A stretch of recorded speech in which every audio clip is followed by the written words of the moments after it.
On November 3rd, 1972, the night nurse on Ward C at Greenfield State Psychiatric Hospital completed her final medication round at 11:47 p.m. By midnight, all 18 patients in the long-term women's wing had been checked, sedated, and logged. At 6:14 a.m., the morning shift discovered that 4 of those patients were dead. State investigators ruled it mass cardiac failure, accidental overdose of phenobarbital, compounded by pre-existing conditions. Case closed in 11 days. But they never explained why all 4 women had been admitted with the same diagnosis, why all 4 had arrived within the same 6-week period, why all 4 had been former performers at the same Burlington dinner theater, or why the attending psychiatrist had resigned 3 days before the deaths and was never located for questioning. 41 years later, in a modest house outside Montpelier, a man named Howard Gilchrist sat in a study lined with filing cabinets. He was 78 years old. He had served as assistant administrator at Greenfield State from 1969 to 1973. After Ward C, he had left psychiatric medicine entirely, spent 3 decades in insurance adjusting, told himself he had moved on. The letter had arrived that morning. A graduate student from the University of Vermont, researching institutional care practices in the early 70s. She wanted to interview him about routine procedures. Nothing about Ward C specifically, but Gilchrist knew. They always found their way to Ward C eventually. 41 years. He pulled the folder he had never thrown away, the one marked only with a date. November 1972. The graduate student arrived at 2 p.m. Her name was Ellen Pratt, 26 years old, dark hair pulled back, recorder in her bag, notebook already half filled with questions she thought were innocent. Thank you for agreeing to meet, Mr. Gilchrist. My research focuses on staffing patterns and patient intake procedures. Nothing sensational. You're lying, of course. Politely, but lying. Ellen's pen stopped moving. You found the intake records for September and October 72. 4 women, same diagnosis, same referring physician, same theatre company in their employment history. And you want to know why. How did you know I found that? Because I'm the one who flagged it. 41 years ago. 3 days before they died. Gilchrist opened the folder on his desk and turned it toward her.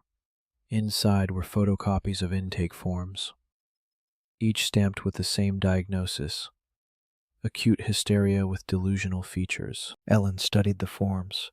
4 names: Ruth Ashby, 31, Miriam Connolly, 28, Doris Finn, 34, Pauline Kessler, 29, all admitted between September 8th and October 19th, 1972.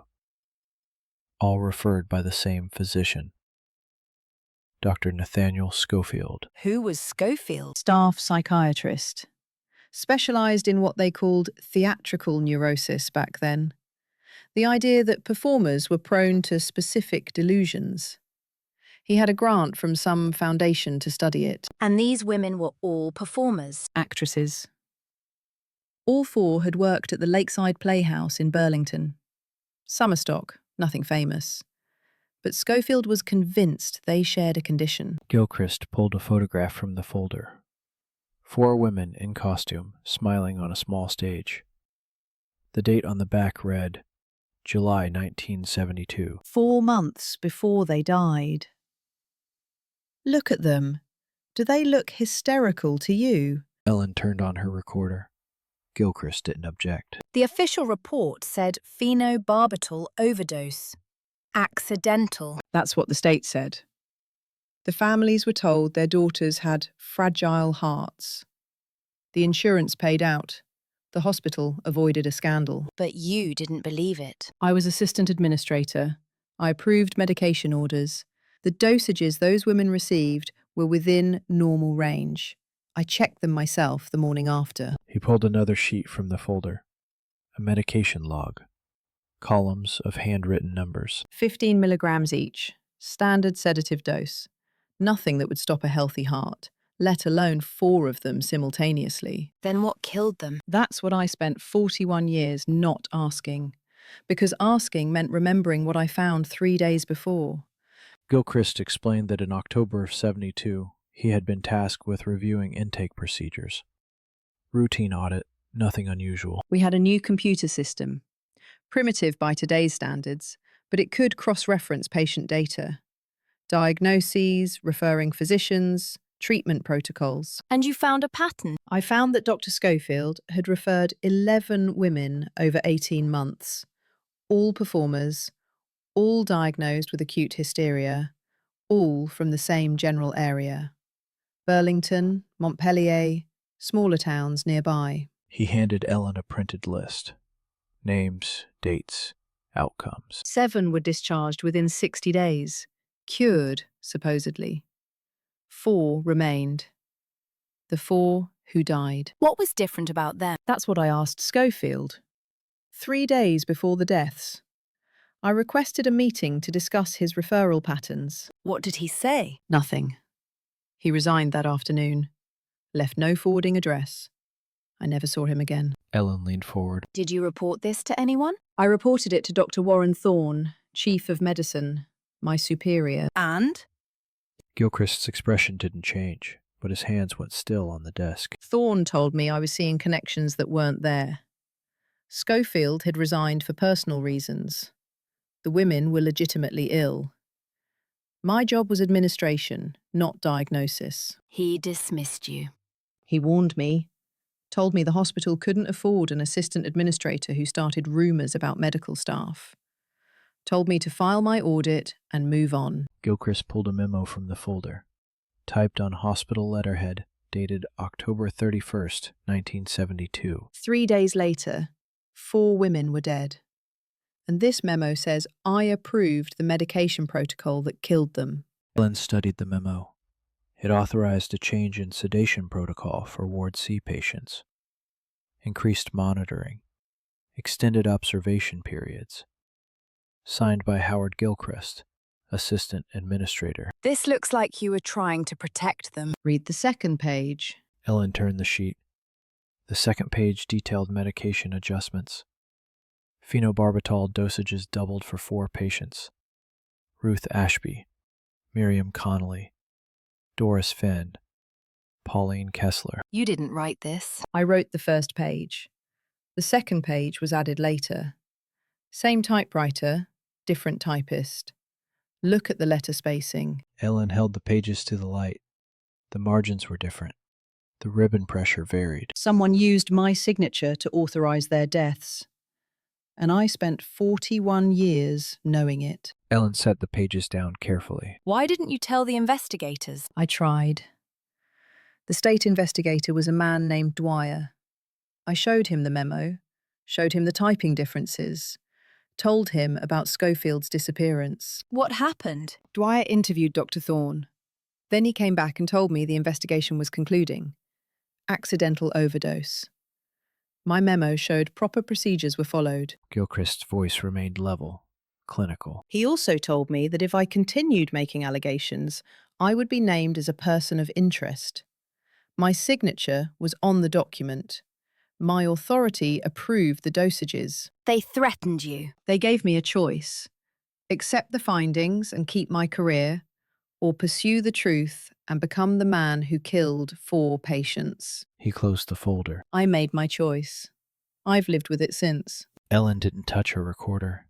The red light blinked steadily. Mr. Gilchrist, I need to tell you something. I didn't find those intake records by accident. Someone sent them to me. Gilchrist looked up sharply. Anonymous letter. No return address. Postmarked Burlington. Inside were copies of the 4 intake forms and a note. Just 1 line. What did it say? Ellen pulled a folded paper from her bag, handed it across the desk. Gilchrist unfolded it slowly. The handwriting was careful, feminine. The paper smelled faintly of lavender. Ask Gilchrist about the 5th actress. His hands began to shake. Mr. Gilchrist, There were only 4 women from the Lakeside Playhouse. That's what the records show. There were only 4. But his voice had lost its certainty. That evening, Ellen returned to her apartment in Burlington with copies of everything Gilchrist had shown her. She spread the documents across her kitchen table and began cross-referencing names.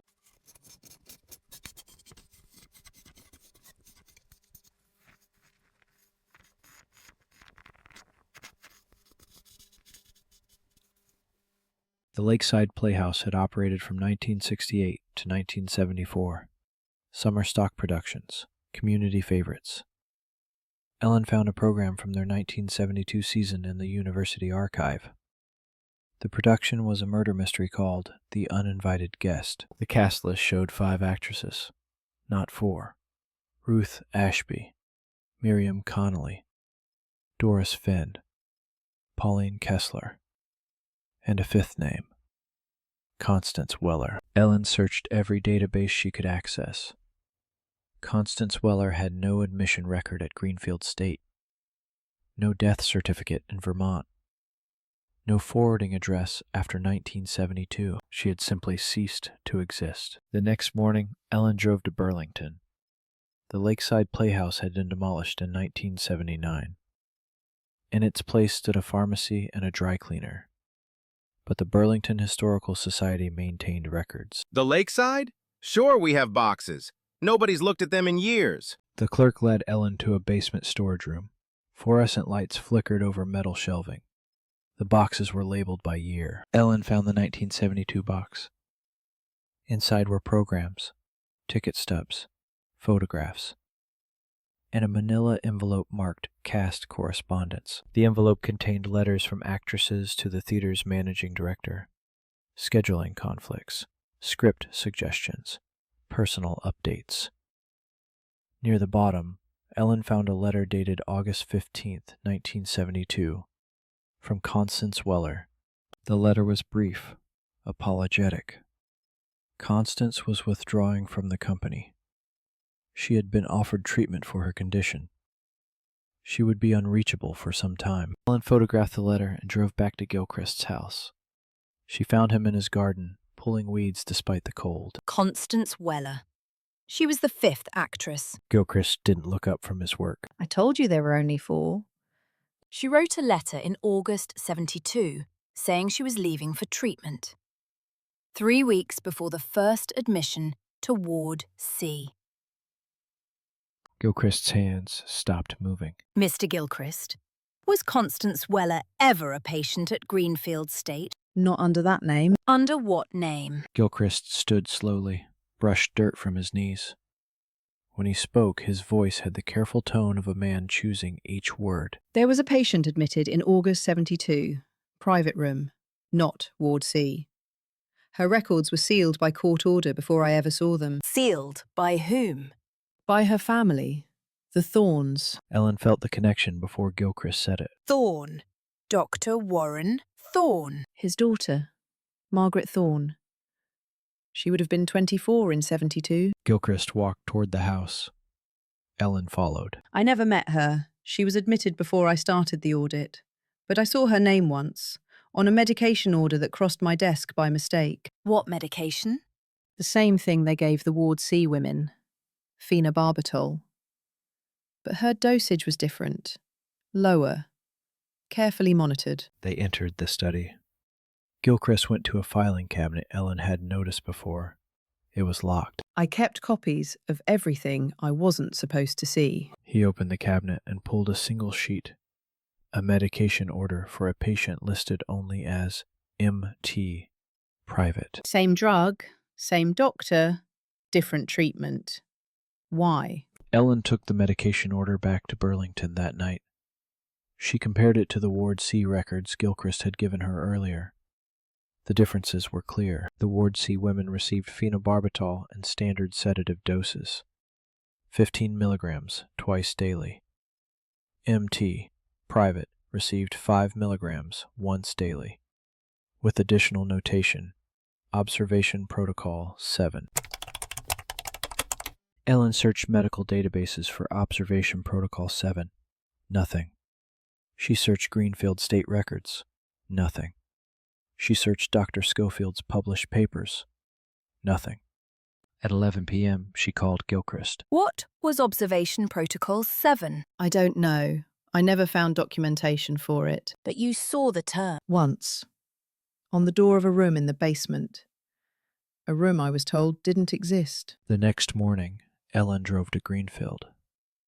The hospital had closed in 1989. The main building stood empty now, owned by a development company that had never developed it. Windows boarded, grounds overgrown. Ellen parked at the gate and walked the perimeter. The building was 3 stories of brick and institutional indifference. Ward C had been on the 2nd floor, east wing. She could see the barred windows from below. A groundskeeper appeared from behind the building. Older man, work coat, suspicious expression. Property's closed. Can't go in. I'm doing historical research. The hospital records. Records got moved to the state archive. Nothing here but rats and asbestos. Ellen nodded, started to leave, then stopped. Did you work here? When it was open? Maintenance. 22 years. Do you remember a room in the basement? Door marked Observation Protocol 7. The groundskeeper's expression changed. Not fear, something older. Resignation. You should talk to the state archive. I'm talking to you. He looked at the building, at the boarded windows, at the ground beneath his feet. There was a room. Sub-basement level. We weren't supposed to go down there. Special cleaning crew handled it. What was it used for? I don't know, but I saw them bring patients down. Always at night. Always women. Ellen waited. They'd come back up. Different. Quieter. Like something had been taken out of them. Did you ever report this? To who? The doctors ran that place. You didn't ask questions unless you wanted to end up a patient yourself. He pulled his coat tighter. That room's still down there. Sealed up since '73. Whatever they did, they buried it. Ellen returned to Gilchrist that afternoon with the groundskeeper's account. He listened without interruption. I saw the door once, October 72. I was looking for storage records. Took a wrong turn in the basement. What did you see? A door. Steel. No window. Small placard that read OP7. I tried the handle. Locked. He pulled another document from his cabinet. A floor plan of the hospital, hand annotated. I checked the architectural plans later. That room doesn't exist. The basement ends 20 feet before where I found that door. A hidden room. A room that someone built without filing permits, without leaving records, without telling the administration. Ellen studied the floor plan. The annotation was in Gilchrist's careful handwriting. A rectangle drawn in pencil where no rectangle should be. I reported it to Thorne. He told me I was mistaken. The next day, the door was gone. Bricked over. That night, Ellen couldn't sleep. She sat at her kitchen table, staring at the photograph of the 5 actresses. 4 dead, 1 vanished, in a room that didn't exist. At 2 a.m., her phone rang. Unknown number. She answered. Hello? Silence. Then breathing. Then a woman's voice, elderly and careful. You received my letter. Who is this? Someone who's waited a long time for the right question. Are you Constance Weller? A pause. The sound of something. A laugh or a sob. Ellen couldn't tell. Constance Weller died in 1972. In a room that doesn't exist. What came out wasn't her anymore. Then who? Ask Gilchrist what Schofield was really studying. Ask him about the grant. The line went dead. The next morning, Ellen confronted Gilchrist with a phone call. His face went pale. She's alive. Someone is. She told me to ask about Schofield's grant. The research funding. Gilchrist sat heavily in his chair. I found the grant paperwork after Schofield disappeared. It was in his office, in a drawer that should have been locked. What did it say? The grant was from something called the Weller Foundation. Private money. The research was titled Therapeutic Personality Restructuring in Performance-Adjacent Females. Ellen wrote the words down carefully. The Weller Foundation. Like Constance Weller. Her family money, old Burlington wealth. the kind that builds hospital wings and names them after themselves. She was funding her own treatment. Or someone was using her money to fund something else entirely. Ellen spent the next 3 days researching the Weller Foundation. The records were sparse. Established in 1961 by Harold Weller, Burlington industrialist. Dissolved in 1974. No public accounting of its disbursements, but Ellen found one reference. A 1971 newspaper article about charitable giving in Vermont. The Weller Foundation had donated to Greenfield State Psychiatric Hospital. Purpose listed as Advancement of Therapeutic Research. The article included a photograph. A check presentation. Harold Weller shaking hands with Dr. Warren Thorne. Behind them, smiling, stood a young woman in a nurse's uniform. The caption identified her as Margaret Thorne, R.N., Dr. Thorne's daughter. The woman who would be admitted as M.T. Private 1 year later. Ellen stared at the photograph. Margaret Thorne didn't look ill. She looked like someone who knew exactly what she was doing. Ellen called Gilchrist from the university library. Margaret Thorne wasn't a patient. She was a nurse. That's impossible. I saw her medication orders. I'm looking at a photograph from 71. She's in uniform, standing with her father and Harold Weller. Silence on the line. Then Gilchrist's voice, quieter than Ellen had ever heard it. The medication orders were for MT Private. I assumed it was a patient. What if it was a staff member? Someone being medicated to keep them compliant. Or someone being medicated to prepare them for something. Ellen pulled out her notes. The timeline was beginning to form. Constance Weller writes to the theatre in August 72. Says she's going away for treatment. 1 month later, 4 of her fellow actresses start getting admitted to Ward C. And Margaret Thorne's medication orders start the same month. They were preparing 2 women. For what? The phone rang at Gilchrist's house that evening. He let Ellen answer it. You're getting closer. Tell me who you are. I told you, Constance Weller died. What came out of that room wasn't her. Then what came out? A long pause. When the woman spoke again, her voice had changed. Harder. Colder. Someone else. Someone they put there. I don't understand. The research. Therapeutic personality restructuring. They weren't treating mental illness. They were replacing people. Ellen gripped the phone tighter. That's not possible. Ask yourself why 4 actresses died and 1 walked away with a new name, a new face, and memories that weren't hers. The line went dead.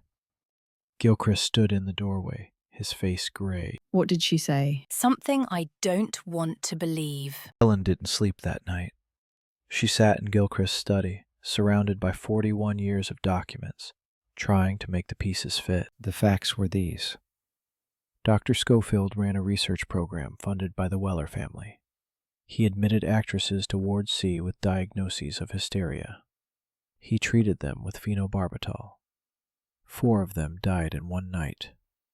1, Constance Weller, disappeared. Margaret Thorne, the chief of medicine's daughter, received similar medication during the same period. She had been a nurse. After 72, no record of her existed. The research was called Therapeutic Personality Restructuring. A room in the basement had been built without permits and then sealed.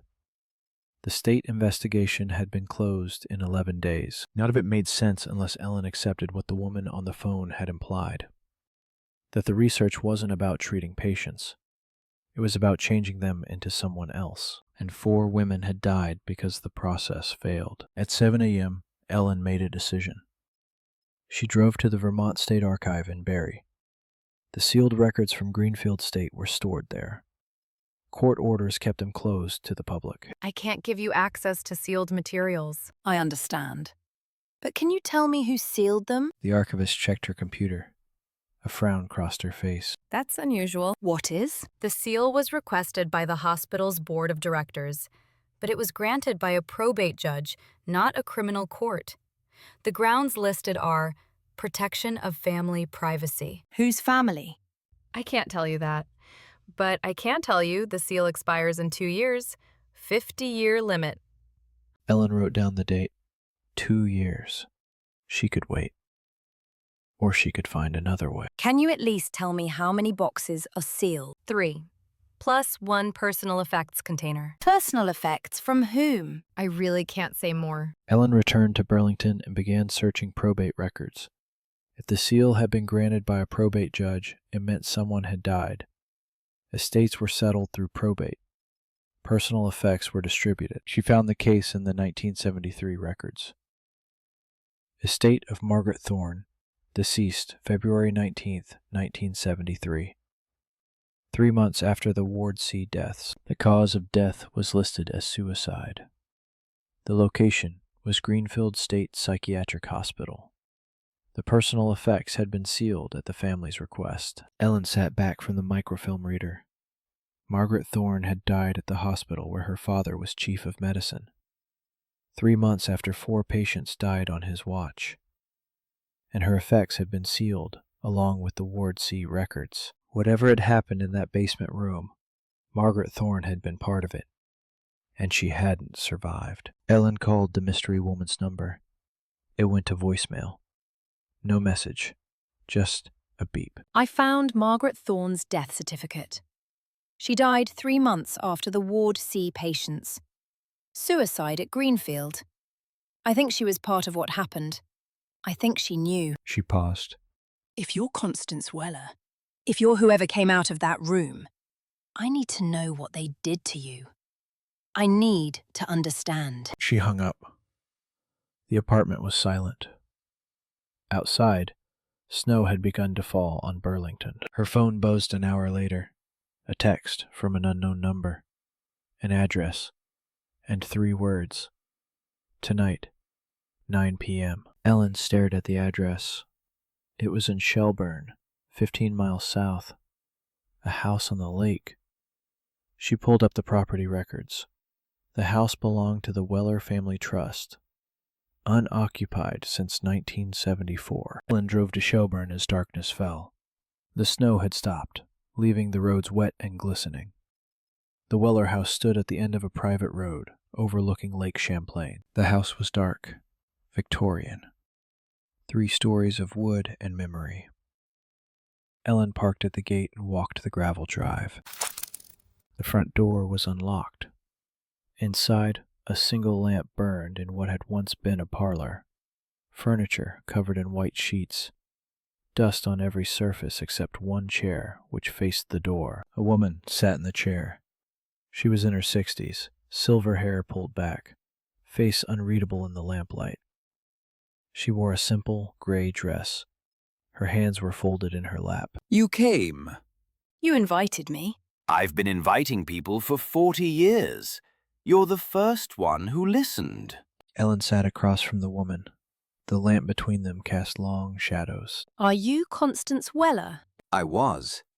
Before the room. Before what they did. What did they do? The woman's hands tightened in her lap. They called it personality restructuring. The idea was that certain people, performers, actresses, had unstable identities. Too many roles. Too many selves. Schofield believed he could simplify them. Simplify how? Drugs, isolation, repetition. They would put us in that room for days, play recordings, show us photographs, tell us who we were supposed to be. Her voice remained level, clinical, like Gilchrist's. The other 4 fought it. Their minds broke trying to hold on to who they were. The phenobarbital was supposed to make it easier. Instead, it killed them. But not you. No, not me. I stopped fighting. Ellen leaned forward. Who are they trying to turn you into? Someone useful. Someone who would sign papers, transfer money, maintain appearances. Margaret Thorne. The woman's face didn't change. The real Margaret Thorne was dying. Cancer. Her father couldn't accept it. He thought if he could transfer her, put her mind into a healthier body. That's insane. That's medicine at its worst. Schofield convinced Thorne it was possible. The Weller money funded the research. I was chosen because I looked enough like Margaret, because I had no family who would ask questions. Ellen's recorder kept running. The red light blinked in the darkness. What happened to the real Margaret? She died in February 73. They called it suicide, but she was already gone. Whatever Schofield did to her, trying to extract her memories, her personality, it destroyed her. Ellen's mind raced through the implications. The other 4 actresses. Ruth, Miriam, Doris, Pauline. Were they also chosen as replacements? Test subjects. Schofield needed to perfect the technique before using it on me. They were practice. And they died because it didn't work. They died because Thorne panicked. The state was starting to ask questions about Schofield's research. Thorne ordered the dosages increased to keep them quiet. Permanently. Ellen felt sick. He murdered them. He murdered them to protect his daughter. To protect his experiment. To protect himself. And you survived because you cooperated. I survived because I became what they wanted. Constance Weller disappeared. Margaret Thorne, a new Margaret Thorne, walked out of that hospital 6 months later. The woman stood, walked to the window, looked out at the black lake. I've been Margaret Thorne for 41 years, and I've hated every moment of it. Ellen stood slowly. You've had 40 years to expose this. Why now? Why me? The woman turned from the window. Warren Thorne died last month. Heart attack. 89 years old. Died in his sleep, surrounded by family. Never answered for what he did. And now you want justice. I want the truth told. Before I die, the same way he did. Quietly. Without consequence. She crossed to a cabinet, opened a drawer, pulled out a leather satchel. This is everything. Schofield's research notes, the real medication logs, recordings from the observation room, letters between Thorne and the Weller family trustees. She handed the satchel to Ellen. I've been gathering this for 40 years, waiting for someone who would use it. Why didn't you give this to Gilchrist? Because Gilchrist was complicit. His signature is on the documents that killed 4 women. Even if he didn't know, he was part of the machine. Ellen drove back to Montpelier with the satchel beside her. The roads were empty. The lake disappeared behind her. She didn't go home. She went to Gilchrist's house. The lights were on. She knocked. He answered in his robe. It's midnight. I met her, the woman who sent the letter. She gave me this. She opened the satchel on his kitchen table. Gilchrist stared at the contents. His face went white. Where did she get these? She's been collecting them for 40 years. She's the woman who survived. The 5th actress. Constance Weller. She goes by Margaret Thorne now. Has for 4 decades. Gilchrist sat heavily. That's not possible. Margaret Thorne was a patient. She was the daughter of... She was a replacement. Thorne and Schofield tried to put her mind into Constance Weller's body. It worked. Sort of. Ellen spread the documents across the table. Schofield's research notes were meticulous. Dates, procedures, results, failures. The 4 actresses were listed as subjects A through D. Constance Weller was subject E. Margaret Thorne was listed as the source template. They were trying to copy one person into another. Not copy, replace. The original Margaret was dying. Her father couldn't accept it. Gilchrist picked up a photograph from the satchel. It showed 2 women side by side, one dark-haired, one fair. The dark-haired woman was Margaret Thorne. The fair-haired woman was Constance Weller.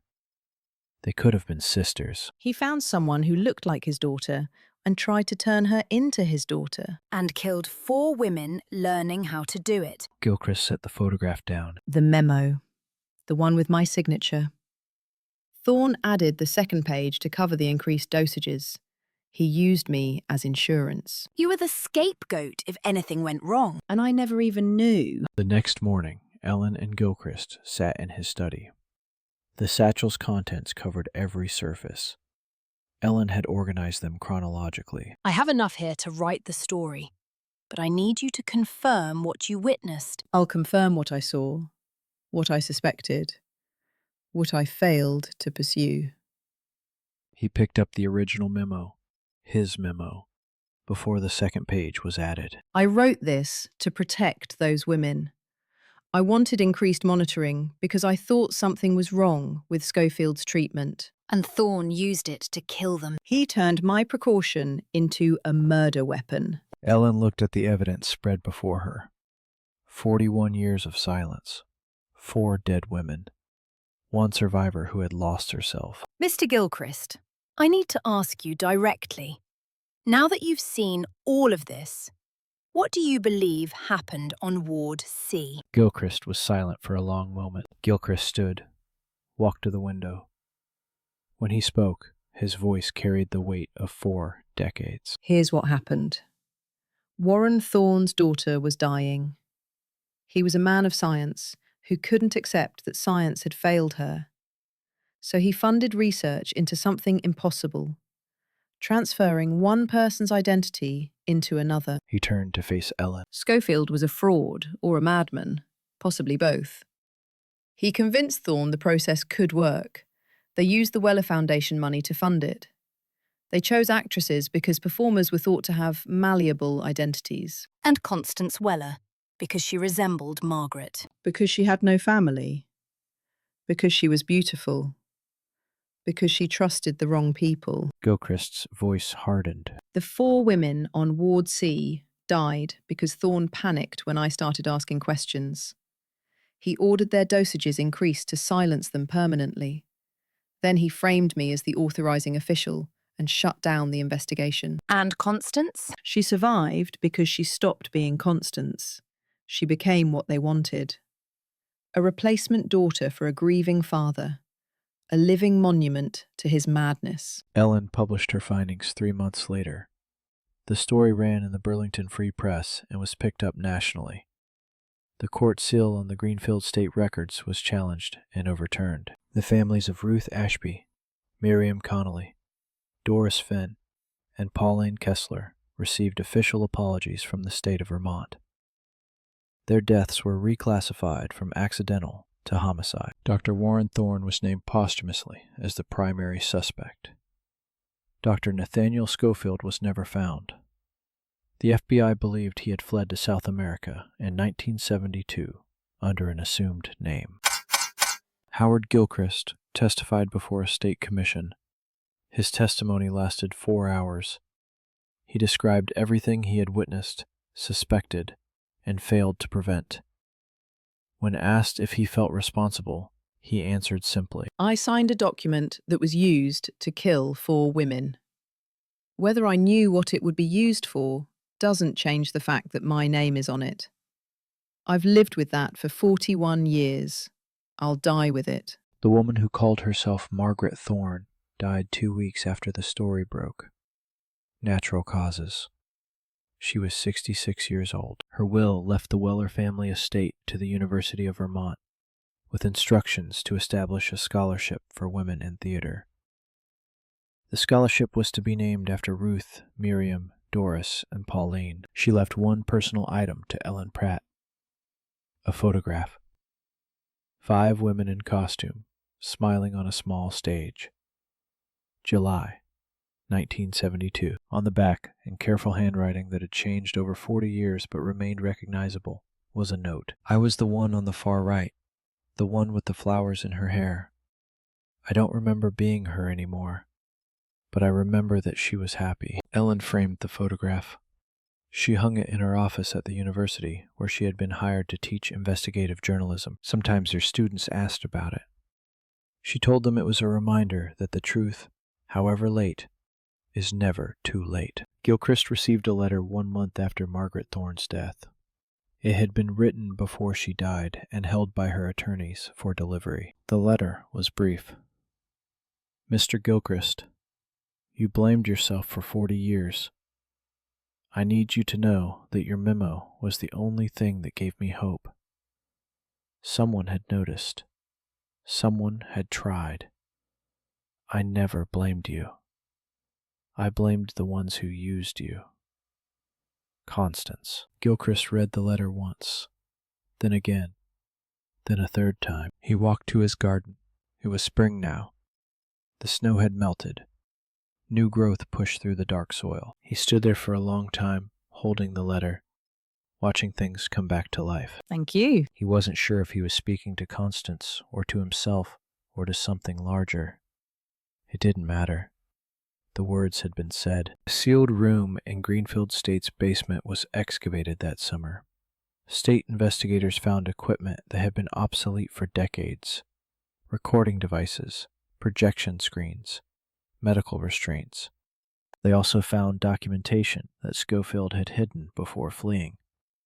Patient journals, session transcripts, a handwritten note from Warren Thorne authorizing the final dosage increases on November 2nd, 1972. The note was entered into evidence. The case file was officially closed. Homicide, 4 counts. Perpetrators, deceased or at large. The room itself was photographed, cataloged, and then sealed again. Some things, the state decided, were better left buried. But in Burlington, in Montpelier, in small towns across Vermont, people remembered. 4 women who had been actresses, 1 woman who had stopped being herself, and a case that had waited 41 years for someone to ask the right questions. The patients of Ward C had finally been heard.